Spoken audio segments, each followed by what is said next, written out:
எல்லா புகழும் என் அப்பன் முருகனுக்கே. நம்ம வீட்டுக்கு பக்கத்தில் உள்ள ஒரு கோயில் தான், அதாவது முத்துக்குமார சுவாமி கோயில் அப்படின்னு. அங்கே வந்து கிருத்திகை வந்து வேலுக்கு வந்து அபிஷேகம் நடக்குது அப்படின்னு சொல்லியிருந்தாங்க. அங்கே தான் போயிருந்தேன். முருகருக்கு அவ்வளோ அழகாக அவங்க வந்து யாகம் வளர்த்து முருகருக்கு வந்து நிறைய முறைகள் எல்லாம் பண்ணி அழகாக அவருக்கு அபிஷேகம் பண்ணி ஆராதனை பண்ணுறாங்க. ரொம்ப அழகான முறையாக வந்து இருந்தது. அதாவது இத்தனை தடவை ஏன் நம்ம மிஸ் பண்ணோம் அப்படிங்கிற அளவுக்கு நம்ம ஃபீல் பண்ணுற அளவுக்கு அவங்க வந்து பண்ணியிருந்தாங்க. ரொம்ப அழகான முறையாகவே இருந்தது. நம்ம வந்து இப்போ ஒவ்வொரு அபிஷேகமாக பார்க்கலாம். எல்லா அபிஷேகமுமே பண்ணியிருந்தார். முருகர் மேலே நம்ம வச்சிருக்க அன்பு வந்து உண்மையாக இருந்தால், நம்ம வந்து சும்மா எல்லாரும் கும்பிட்றாங்களே அப்படின்னு நம்ம கும்பிட்றோம் அப்படின்னா அவர் வந்து நம்மளுக்கு சின்ன சின்ன அறிகுறிகள் வந்து காட்ட மாட்டார்.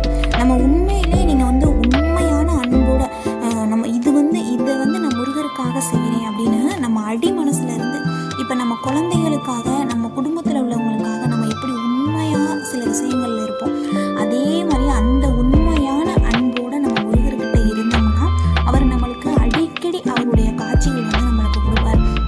அவர் வந்து காட்சியே கொடுக்கலைன்னு மட்டும் நினைக்காதீங்க. நம்மளுக்கு சின்ன சின்ன விஷயங்களை வந்து அவர் நம்மளுக்கு வந்து காட்டுவார். இப்போ வந்து சில சமயங்களில் நம்ம சஷ்டி, கிருத்திகை, கார்த்திகை இந்த மாதிரி முக்கியமான நாட்கள்லாம் நம்ம மறந்துடுவோம்னு நினச்சிங்களேன். அவர் எப்படியாவது யார் மூலியமாவது இன்னைக்கு வந்து கிருத்திகை, இன்னைக்கு சஷ்டி அப்படின்னு நம்மளுக்கு வந்து காட்டி கொடுப்பார். அதுவே அவருடைய அருள் இருந்தால் மட்டும்தான் நம்மளுக்கு வந்து அது வந்து கிடைக்கும். மகா கந்த சஷ்டி விரதம் வந்து நிறைய பேர் 48 நாள் விரதம் இருக்கிறாங்க.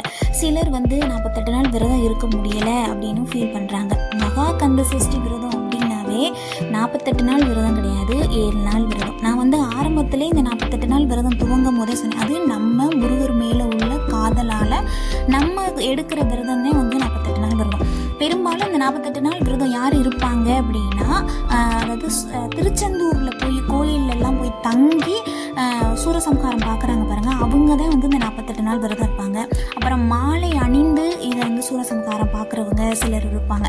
அவங்கெல்லாம் தான் வந்து இந்த 48 நாள் விரதம் இருப்பாங்க. மற்றபடியே அந்த மகா கந்த சஷ்டி விரதம் அப்படின்னா அந்த 7 நாள், சிலர் வந்து 6 நாள், ஆனால் வந்து 7 நாள் தான் வந்து முழுமையான விரதம் முடிப்பார் அப்படிம்பாங்க. இத்தனை வருஷம் நான் வந்து அந்த 7 நாள் விரதம் தான் இருந்திருக்கேன். இந்த வருஷம் தான் 48 நாள் விரதம் வந்து நம்ம இருக்கலாம். அவர் மேலே நம்ம உள்ள காதலால் தான் அது வந்து நம்ம செய்கிறோம். இது வந்து செய்ய முடியாதவங்க ஃபீல் பண்ண வேணாம், அந்த 7 நாள் விரதம் இருங்க. அதுவுமே மகா கந்த சஷ்டி விரதம் வந்து நிறைய முறைகள் இருக்குது. ஃபஸ்ட்டு முதன்மையாக வந்து போற்றப்படுறது எது அப்படின்னா மிளகு விரதம். மிளகு விரதம் தான் இருக்கிறதுலே ரொம்ப கடுமையான விரதம். அது இருக்க முடியும் அப்படின்னு நினைக்கிறவங்க நீங்கள் தாராளமாக இருக்கலாம். அதாவது ஒரு நாளைக்கு ஒரு மிளகு தான் எடுக்கணும். அது காலையில், மத்தியானம், சாயந்தரம் 3 நேரமும் ஒவ்வொரு மிளகான்னு கேட்டால் கிடையாது. ஒரு நாளைக்கு ஒரே மிளகு. காலையில் நம்ம முருகருக்கு வந்து பூஜை எல்லாம் பண்ணி அலங்காரம் பண்ணி அபிஷேகம் அலங்காரம்லாம் பண்ணி காலையில் எந்திரிச்சோன்னே அவருக்கு வந்து நம்ம வந்து ஒரு மிளகு வந்து எடுத்து நம்ம வாயில் போட்டு தண்ணியை குடிச்சிட்டு அன்றைக்கி ஃபுல்லாக அந்த ஒரு மிளகோடு தான் இருக்கணும். அடுத்த நாள் இதே மாதிரி தான்.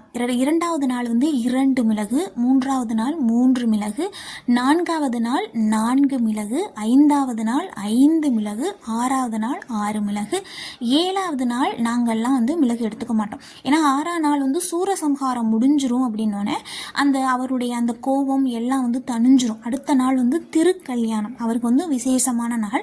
அன்னைக்கு வந்து நம்ம உடம்பு வந்து நம்ம ஹீட் ஆக்கிக்க கூடாது அப்படின்னு சொல்லிட்டு 6ஆம் நாள் 6 மிளகோட வந்து அந்த மிளகு விரதத்தை முடிச்சுட்டு ஈவினிங் அன்னைக்கு 6வது நாள் சாயந்தரம், அதாவது சூரசம்ஹாரம் அன்னைக்கு ஈவினிங் வந்து இளநியால் முருகருக்கு வந்து நம்ம வீட்டில் வேல் வச்சுருந்தா வேலுக்கு அபிஷேகம் பண்ணுங்க.